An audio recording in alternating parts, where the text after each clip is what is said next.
Hey guys, so I want to talk about having dogs with prey animals such as cats, rabbits, chickens, all the above. It astonishes me when dogs are being rehomed because they're left in the yard with free-ranging chickens. And it like, yeah, your dog's gonna eat the chicken, it's gonna kill the chicken. Dogs are predators. At the end of the day, all dogs possess innate behavior to capture, to chase, capture, and kill, consume. So the domestication process does help dogs be safe with these animals. However, it has to be under the guidance and the watchful eye of their human, because left to their own devices, they're going to make the wrong choice because, again, it is genetically in them. You may get lucky and you may have a dog that has been safe no matter with whatever you have, which is, or maybe you had a puppy and you raise it in the right environment. But I'm telling you, you cannot. So like, let's use an example of my wolf dog, both wolf dogs. So I have an indoor cat and both wolf dogs can be loose with this cat. However, we found a stray kitten not too long ago and we brought the stray kitten in. Guess what they wanted to do? They wanted to eat the stray kitten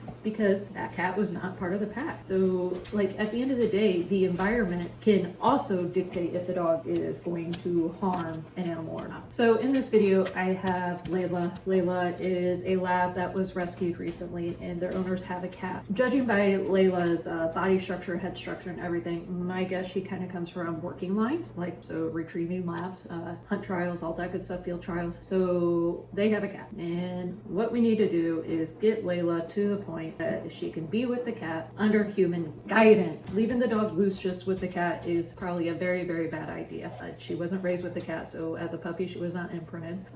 The cat makes a dumb move and is doing cat things, running around being spazzy. And guess what is going to trigger in her? That innate behavior of like, oh, that's prey, let's chase. And with chase comes capture. So what we need to do, she does have an e-collar on. That is going to be what I will correct her on. All right. And I also have treats right here is what she keeps coming over to sniff. And the cat is on the chair. I'm going to pull her down and you guys are going to see the whole shebang. So Layla has options. She's already been conditioned. She has been like with the farm animals, the cats, like on a leash. So like we've already taught her like, hey, this is allowed, this is not allowed. Now we're doing to the proofing phase and staging it for her to make her own choices. This is the only way your dog will learn what is allowed and what is not allowed. If you constantly manage and never like reinforce the behavior appropriately, the dog will always have to be managed around animal. Now, management is different from you, like, so the cat's literally right here on the kitchen table. I'm on the ground.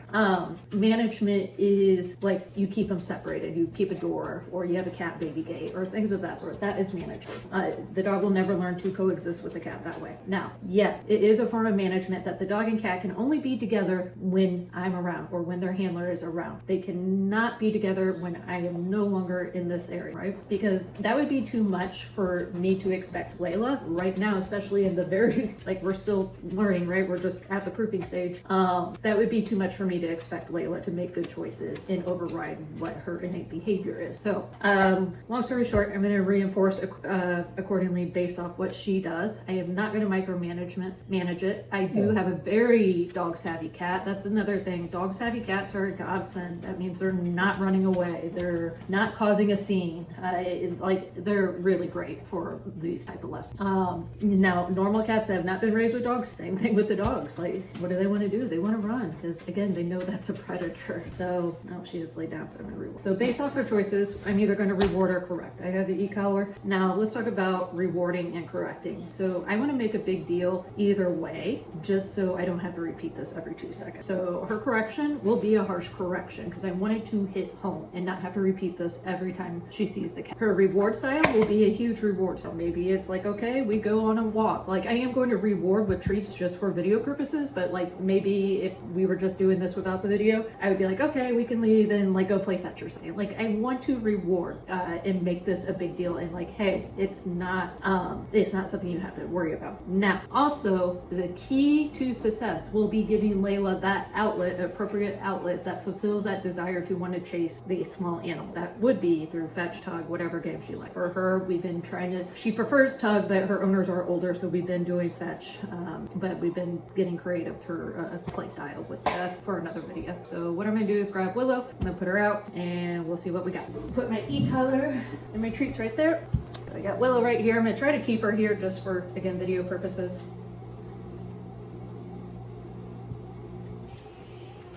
and she was sniffing, showing interest. Super Layla, wow, wow, Super Layla. And maybe I can convince Willow to come take a treat. Willow.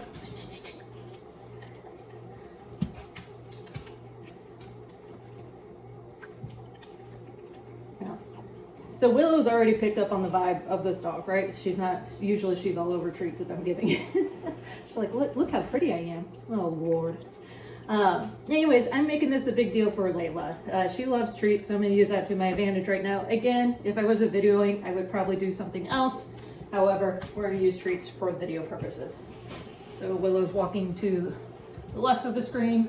I'm not rewarding Layla anymore. And notice I didn't guide Layla to make different choices. So she's going to check out the cat. She's coming back around. Super Layla, wow. What a good dog, yeah.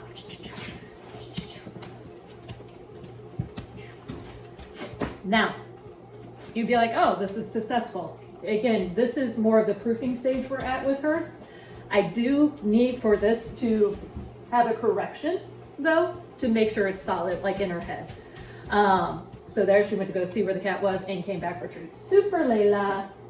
Wow, good girl. Wow. Yeah.